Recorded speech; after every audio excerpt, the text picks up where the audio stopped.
Hey guys and gals, welcome back to Baoshi 1. And if you watched the end of the last video I did, which was the Baoshi 1 commentary for Bowser's Final Fight, I did end it off by saying the next video would be a one-off gaming or gameplay video. But that's not the case. I finished Twilight Princess sooner than I expected to. And so, while it's still fresh in my mind, I wanted to get a review out of it. So today I'm doing Baoshi 1 game review for Legend of Zelda Twilight Princess, and I'm fucking excited to do so because this game is amazing to start off. I was in a big Zelda mood lately. Like after the I think it was a January Direct when they revealed the Game Boy, Nintendo Switch Online, and Game Boy Advance. Because I started off by playing Minish Cap, and then I played Link to the Past. Not A Link to the Past, Link's Awakening. And then I played Link Between the Worlds. And then I got Twilight Princess, which is where we are now. And this is probably the biggest Zelda game I've ever played. Holy shit, it's good. It's not quite my favorite Zelda. My favorite Zelda still goes to Majora's Mask. But holy shit, this is good. This is a fucking awesome game. And for this review, I'm kind of going to break it down in two categories. The first one being story, and then the second one being gameplay. Because in terms of story, I believe that Twilight Princess is the biggest story Zelda game I played. Most of them are older school Zelda games, but like it's keen that in most modern Zelda games, story is kind of very important. I haven't played Breath of the Wild, but I imagine the story's pretty, important and relevant in that, because there's, like, fucking huge cutscenes, and god damn it, my fucking Wii Remote's fucked up, sorry. Stupid Wii Remote. There we go, but, like, as I was saying, story is, like, very important in modern Zelda, and this was really my first experience with that, and I really enjoyed it. Like, the game throws you into, like, Link's normal life, and like, where he's living in a village, and then like, holy shit, does it escalate from there. Like, yeah, he's just like, okay, I'm living in my normal life in the village, and then all of a sudden darkness, and it's like, okay, I'm fucking the hero of time now. Like, holy shit. But the story's really great.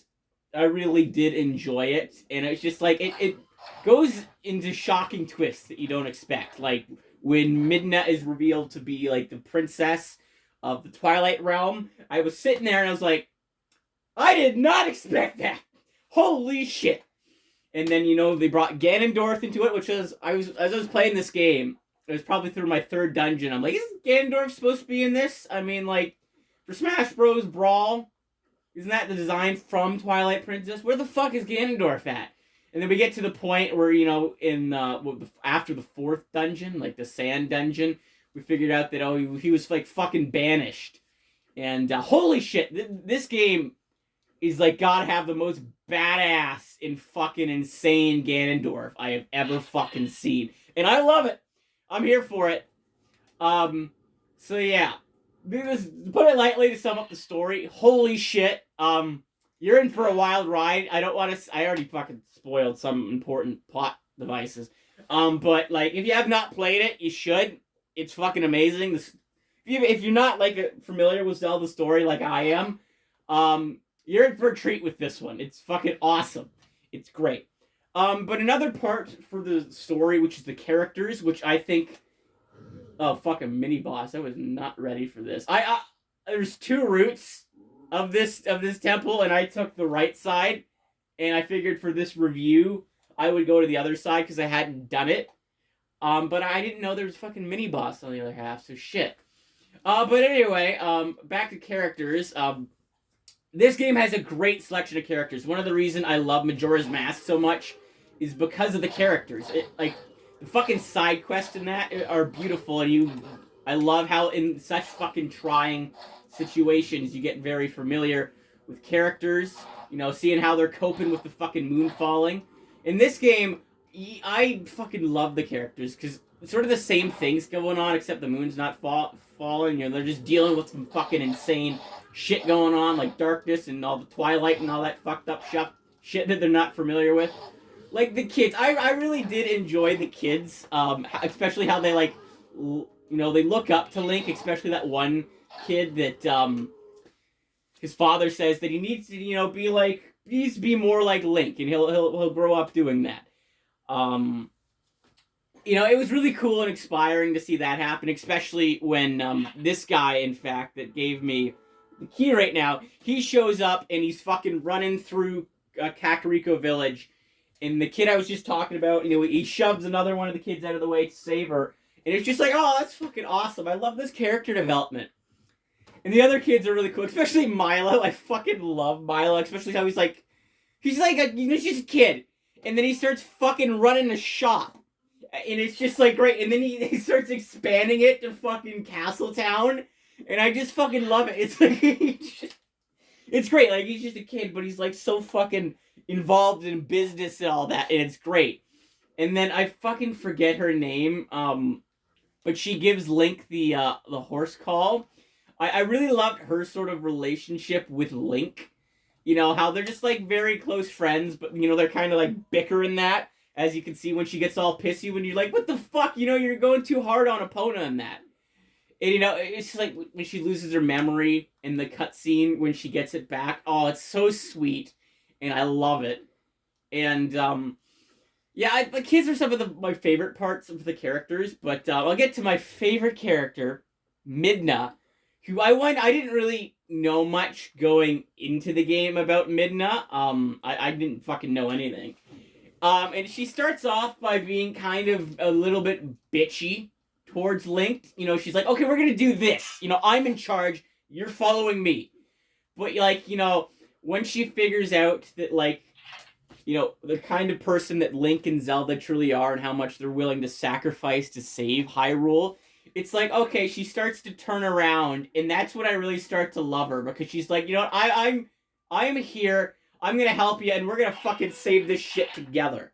And after the third temple, the water temple, when Zant fucking does something to her, damaging her severely, and it's just like she's laying on Wolf Link, and she's like in so much fucking pain. It's so sad, and fucking teared up because at that point you've gotten so familiar with her, and it's just like I don't want her to die, And then Zelda saves her, and just you get to, as the adventure goes on, you get so familiar with her, and I fucking love her. Out of every single one of Link's companions, Navi, and what's his name from Minish Cap, the Hat. I really like the Hat because he's a bit of a smartass, and I fucking liked him. But then, minute I played Twilight Princess, and when I was introduced to Midna, I'm like, no, I changed my mind. She's my favorite now. She's my favorite. She's fucking great. I already mentioned that Ganondorf in this game is my favorite that I've ever seen him. Dude gets fucking stabbed. And, when you first see him in the cutscene with the fucking sages, he gets fucking stabbed right in the chest. And he's like, bitch, that didn't do shit. I'm alive. He's just so fucking badass. And then, in the final confrontation with Link, Link fucking stabs him again. And it fucking does kill him this time. It's like, holy shit, Ganondorf is badass. And I said Ganondorf was my favorite in this game. This game also has my favorite version of Link, too. I really just like how he's got a lot more character than I'm used to. Maybe because I'm, just used to playing the 2D Zelda games. But I really like his character here. You can see that, he's a very kind person, a very heroic person that's willing to do whatever it fucking takes for his friends, the people of the world. He's gonna do what it fucking takes, okay? And I just really like that. Zelda, this game doesn't have my favorite Zelda. That still goes to Minish Cap, because I kind of like the bond that Zelda and Link portrayed in Minish Cap, where they kind of childhood friends. I like that. Zelda, you can tell that she's got, a really good heart, and she's, doing the right thing, but, she's not my favorite. So, to sum all that up, the story, the characters, I love them. I really love Midna. I've been over that. I really fucking love Midna. But now it's time to get into the gameplay. And this is where Twilight Princess, really fucking shines. First of all, I want to talk about, like, this is, like, the biggest open world I've seen Zelda in. Like, I know I haven't played Breath of the Wild, which is literally a huge open world game, but, like, holy shit. I went into this, and, like, the first few hours, you're just stuck to this, like, little small village. And then, like, once you get into Hyrule Field, everything just opens up, and you're like, holy shit! Bigger world than I ever expected. And it's just so fun to, like, explore. Like, a lot of the shit you can't get to until later on. But, like, holy shit. It's like, it was such a big change to me, and I loved it. And, like, exploring and looking for heart pieces and, like, ruby chests were, like, really fun. The motion controls is another thing that I do want to talk about, because I went into this kind of being worried about motion controls, is because I was like, I heard mixed reviews about Zelda on the Wii motion controls. But I'm happy to say that I fucking love it, and it works really good. Oh shit, I fucking fall. It works really good like you'd expect. Like the sword function, and I fucking fell. The sword function's great. My Wii remote's a bit fucky, as you saw at the beginning, as it kept on fucking up as I was fighting. But it works really good. Like, it's very interactive. As you can see, I'm testing it out right now. And I like how the nunchuck plays a key function too with the motion controls, allowing Link to do like a fucking spin attack. And so the motion controls are good. If you're like thinking about playing and you're like, I heard mixed things about the motion controls, like, don't worry, they're fucking amazing. Like, especially like the bow, like on the 3DS Zelda games that I played, which were Majora's Mask and Ocarina of Time, I wasn't too keen on the fact that you had to use the 3DS to aim with bow and arrows and stuff. But like the Wii remote, it makes it like really enjoyable. And it's like, out of everything more, I think I prefer the Wii remote. Maybe that's just because I grew up on the Wii and that kind of shit. But like, I really enjoy it. It's very responsive and it's very fun. So that's it. That's it for motion controls. The next thing I want to talk about is the items. This game has a lot of items. And so many of which are so fucking fun to use. Like, obviously you got the staple Zelda items. You like the bow and the fucking slingshot and the bottles. But you get so many other cool ones too. My favorite item, double claw shot. Holy shit! That is fun to use. When you get it in the fucking Sky Temple, and like, it's so fucking fun. You know, when you're hanging and you're shooting from thing to thing, it feels like you're fucking Spider-Man. It's so fun. Another good item is the fucking spinner. I wish it was used more, like most people say about Twilight Princess. But it is very fun. Like, after you get it in the Sand Temple and you're fucking zipping around with it, like, this is fucking great.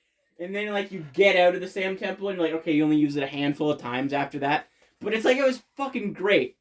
Another cool item is the ball and chain, which I was unexpected when getting it, because, like, you get it in a very different way than the rest of the items. Like, most of the dungeon items you find in a box. But this one, like, the mini boss drops it.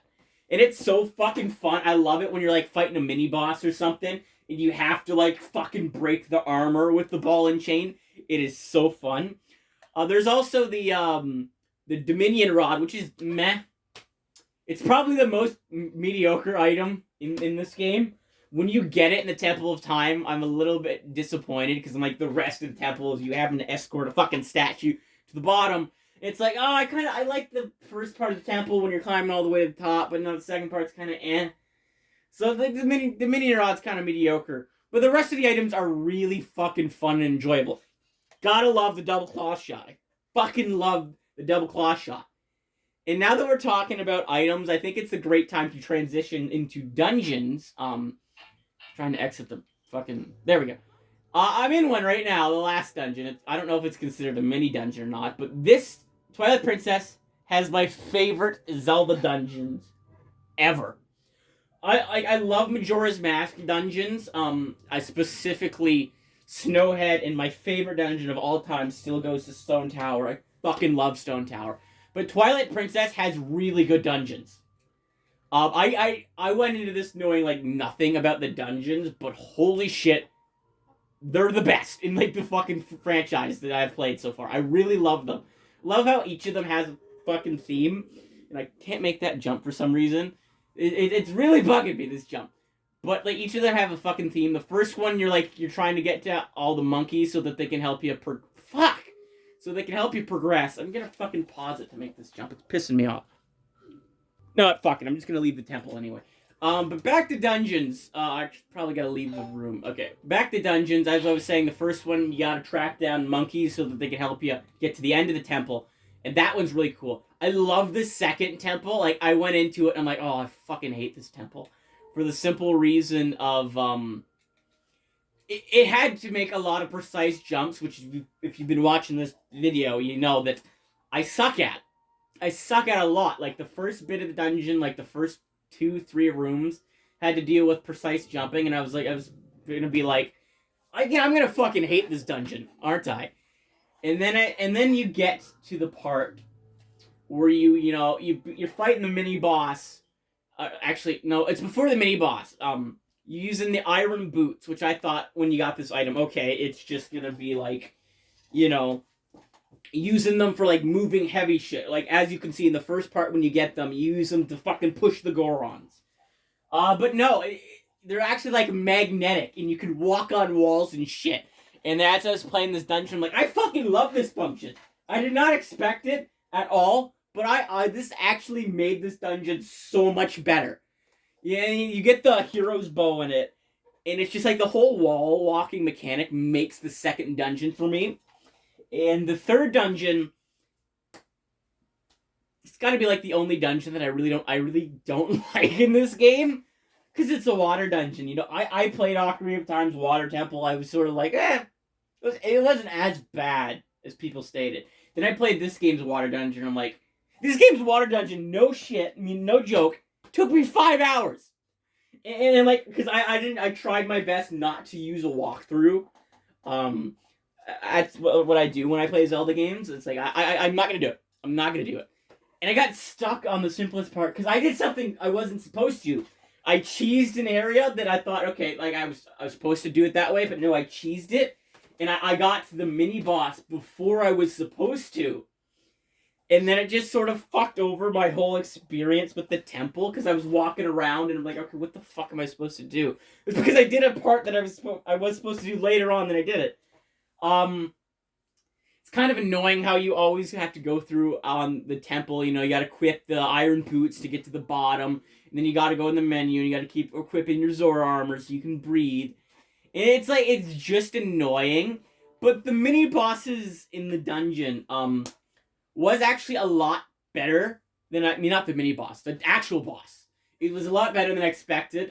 It was like a giant fucking worm. Actually, I'll have to talk about bosses as their own category. But like, it was a good boss. It was a good boss. Then the fourth dungeon is the sand one, and that one was like, it was alright in my opinion, and then you get the spinner, I'm like, okay, I'm liking it, it's getting really good. And then like, I'm not gonna spoil anything, but the boss in that one is really good too. And then you get to the snow dungeon, which is like really fucking creative, because it's like, I went into this and I was like, is this a dungeon? Is this a mini dungeon?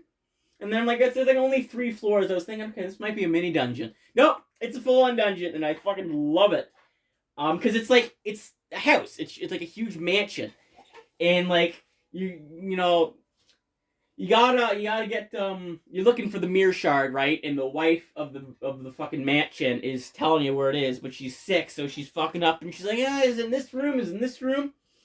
But like, exploring the mansion is so fun, and that's also the dungeon where you get the ball and chain, which I already mentioned is really fun. And I also love how you're like fucking jumping on chandeliers, and you're using fucking cannons to blow through walls and shit in that fucking dungeon. That one's really good. Then there's the Temple of Time, which I already mentioned that it's kind of meh to me. But I do like the first part, like climbing up the temple the first time is really fun, because there's like so many fucking different areas to explore and different rooms and shit, and you're getting used to like the whole fucking kind of mechanic of like, okay, you gotta put shit on buttons, you gotta put shit on scales. Okay, the second half when you get the Dominion rods, like whatever. What the fuck? Oh yeah, and then like the next, I'm thinking if I forgot a dungeon. I don't think I forgot one. The next one is probably like my favorite dungeon and that's the Sky Dungeon. When you're the Temple of the Sky. Holy shit, that's fun. It's like, it looks intimidating when you first get in that. It's like, oh, there's gonna be a lot of moments when if I fuck up a jump, I fucking gotta redo the room. And yes, that's the case, but it gets better.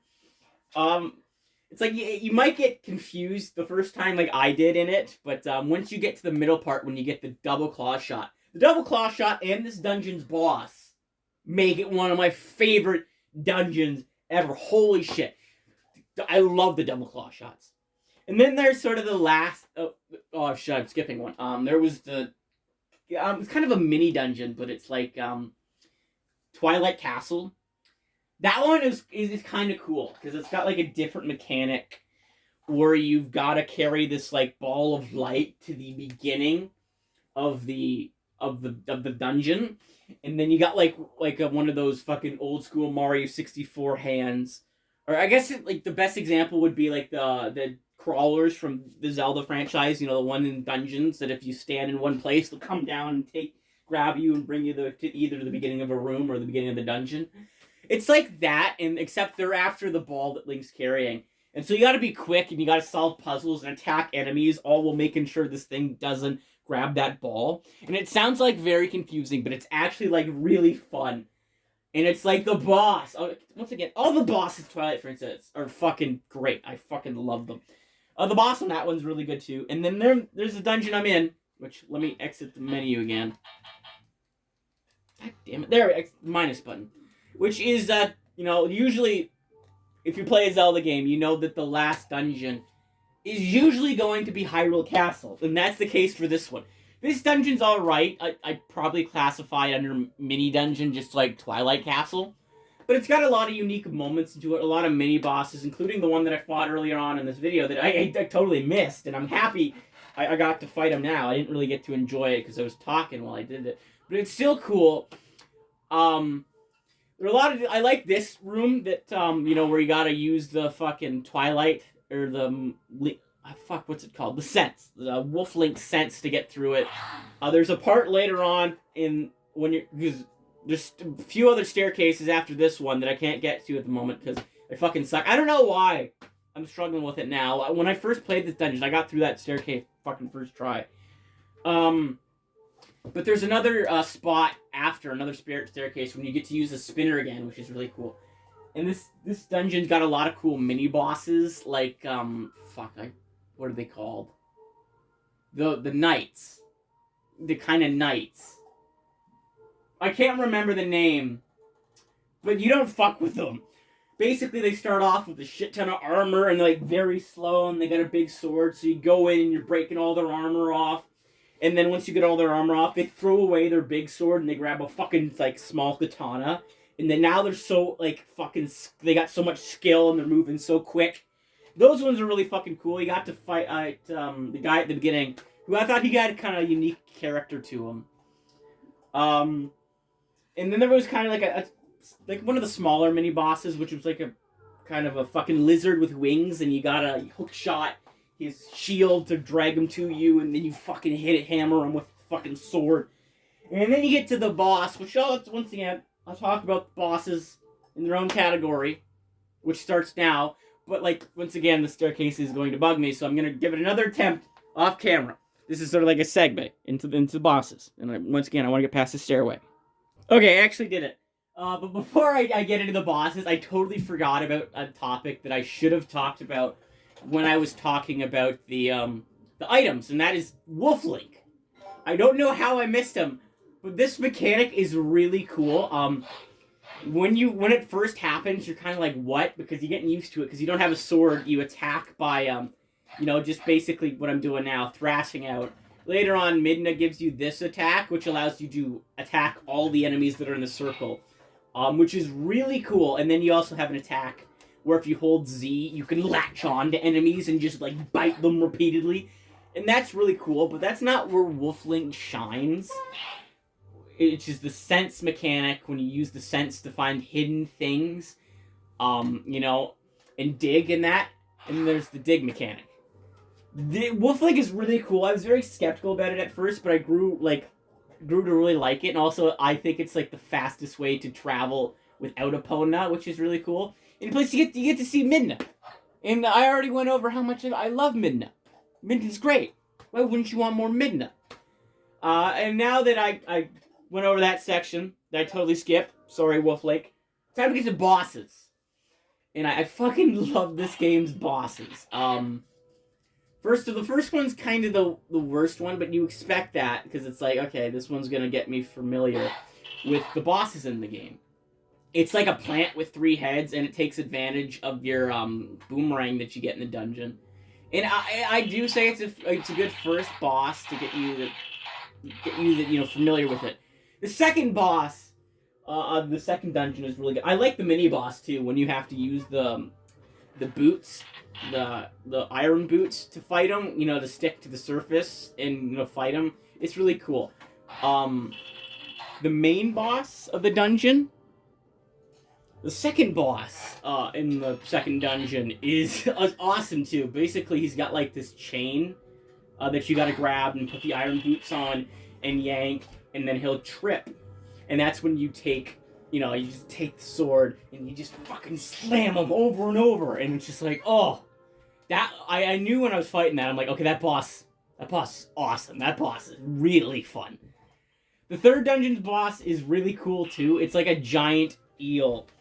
And basically, it kind of reminds me of the boss a bit in the first phase, at least. Reminds me of a boss in Ocarina of Time, where basically there's like a ball in like this kind of eel type thing. And you use your hook shot, and you grab it, and then you start hammering on it. And then the thing, emerges from the ground into this like giant eel serpent, like straight out of Mario 64. And then basically what you gotta do is you gotta swim around and you gotta hook shot onto the back of the thing and slam its face over and over. And that's really fun too. The fourth boss is really cool because it takes advantage of the spinner. And it's like the way I'm gonna put it, it's like an undead beast type thing.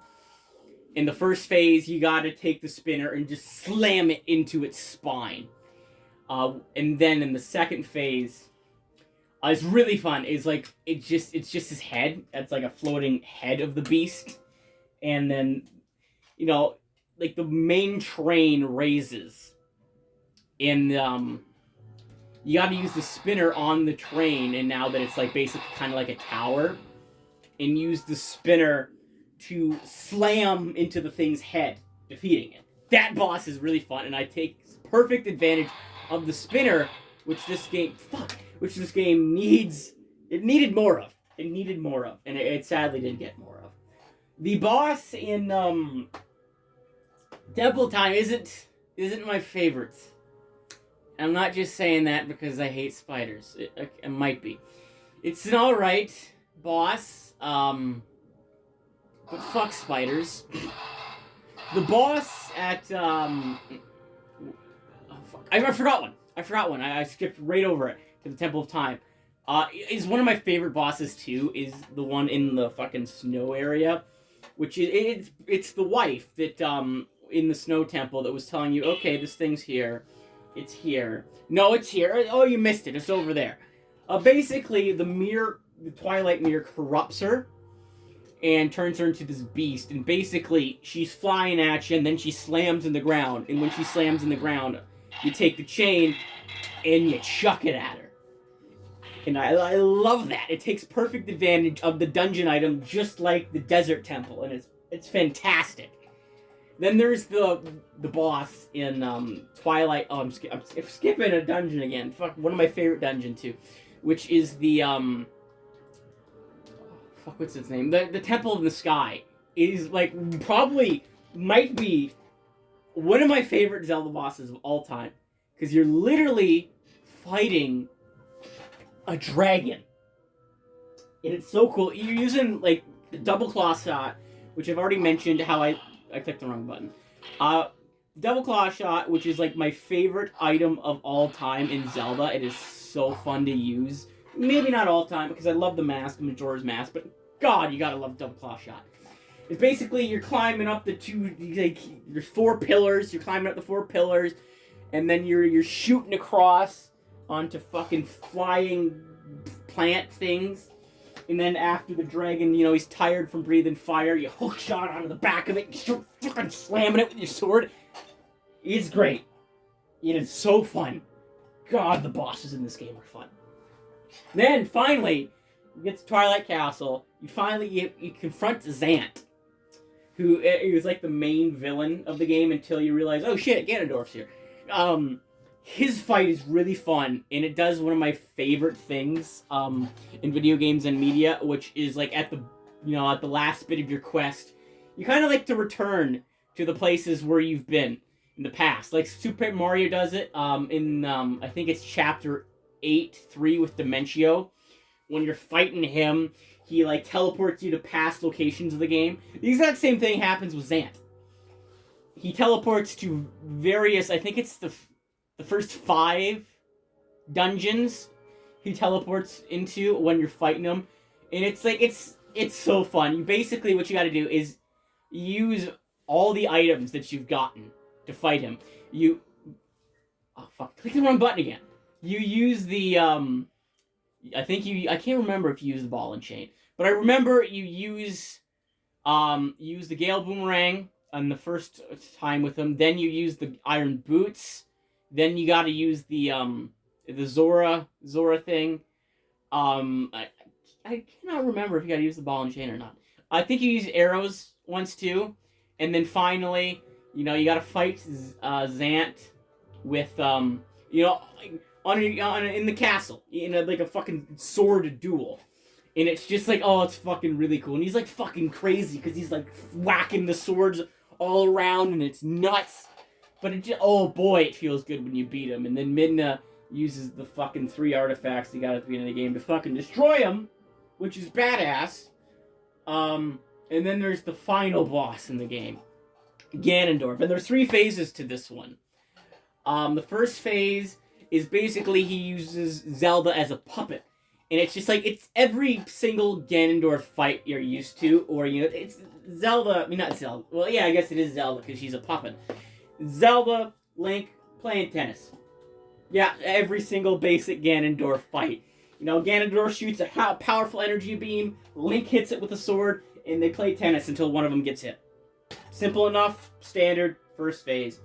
Second phase is when shit gets intense, and Ganondorf, he's like, fuck you, I'm Ganon now, and he just goes at Link inside the castle as Ganon.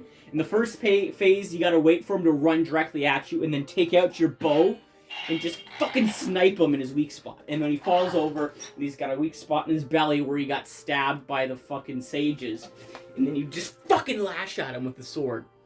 And then there's a second part of that phase, which is where you gotta use Wolf Link, and you gotta use Midna to grab onto Ganon and flip him over, and then you gotta fucking hammer him with the sword. And then there's the third phase, which is you're outside of Hyrule Castle, you're both on horses, and Zelda's got the bow of light now, and the light arrows, and she's, you gotta like stay on Ganondorf's tail, and you gotta shoot him with the bow of light, and then he'll get distracted, and he won't be able to like hold on to his horse. So that's when Link basically goes right beside him with the horses and just fucking lashes them with the sword. It's a Zelda game. Every boss you fucking smash with a sword. And then there's the fourth phase, which I forgot about, which is like a mano-a-mano Link Ganondorf sword fight.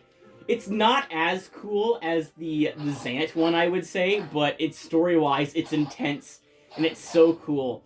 And I like how there's a part, like, it's before you hit him. Like, you and Ganon have to, like, have the perfect sword slam, and then you're pressing the A button as fast as you can to try to get that hit.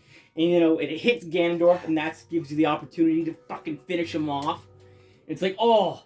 And then Link, he does, like, a cool flip and slams Ganondorf right in the chest with the Master Sword. Oh, that's the money shot, baby. And the epic finale of Twilight Princess happens after that. It's like, oh, God. The bosses are so good. So good. Like, I'm telling you, you gotta play Twilight Princess just for the dungeon and bosses. Now that I'm done praising the bosses and the dungeons, I do want to talk about the game's collectibles, which will probably be the last thing I talk about. And that's because I didn't 100% the game. And clearly, if you've been watching, you notice my heart container things aren't fully collected. That's because this game did something a little bit stupid that did piss me off. And that's heart pieces are 5 pieces to form a heart container. Not 4, 5. That was the change that really pissed me off. I was like, what the fuck? I don't know, there were just some heart pieces that like I really didn't want to get, so I didn't, and that's why I didn't 100% the heart pieces. But the one collectible that I really did enjoy were the golden bugs. These ones were really cool. Basically, you give them. They're in most main areas. You can tell they're there by a little bit of a twinkling sound, and it's best to look for them at night because the glow. And they were really fun to look for, and I really enjoyed finding them. And the rewards for finding them are really cool. It's like the best way in the game to get rupees. And there's the Milo side quest when you gotta like basically give them the money to repair the bridge, and then give them the money to open a shop in Castletown so you can get the awesome magic armor. But basically, most of the money that I got from collecting the golden bugs went to that. But you also get wallet upgrades from doing the that side quest, and you get the giant wallet at the end, which gives you hold you 1,000 rubies. And that's really fun. That's my favorite collectible in the game was the golden bugs. There's also the hidden skills, which I found really cool to find. Basically, throughout the game, you'll find howling statues, which you got to use Wolf Link to howl a song. And then, it summons a golden wolf somewhere on the map, which you find the golden wolf as regular Link, talk to him, and it brings Link to this kind of I don't know if it's like an illusion world or like a fucking different plane of existence or whatever. Basically, it greets Link with an old forgotten hero who's like a skeleton, like a deceased skeleton warrior who teaches Link all of these skills. And some of them are like really fucking handy, and some of them I wouldn't been able to do the game without. And like one of the really cool ones is like the one where you lock on and then you get behind an enemy and then you do like a spin attack. That one's really cool too, and like they're really useful. So they're also really cool collectibles. And the last collectible, which I didn't complete, were the Pose Souls.